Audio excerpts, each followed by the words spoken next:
अभिनव उपाय गंजेई चालाण करुथिले चालाक माफिया। तबे सेमानक चालाकी को भंडूर करी देइछि अबकारी विभाग। रोगी बुहा जाउथबा आम्बुलेंस रे गंजेई चालाण कले कहीं संदेह करिबे नाही बोली भाबी माफिया माने आम्बुलेंस द्वारा करुथिले गंजेई चुरा चालाण। हेले विशेष सूत्ररू एही खबर पाई जाइथिला सोनपुर अबकारी विभाग।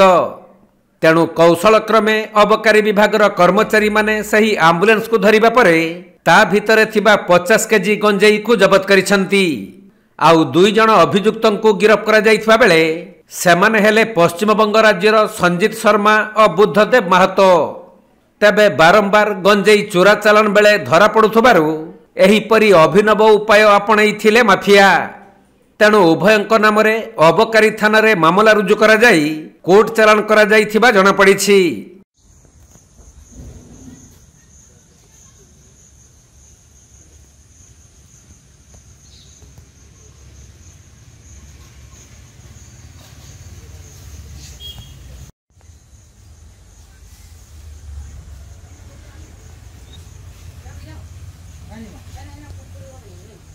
सुवर्णपुर जिला प्रतिनिधि पीतांबर महापात्र रिपोर्ट, कोणार्क लाइव।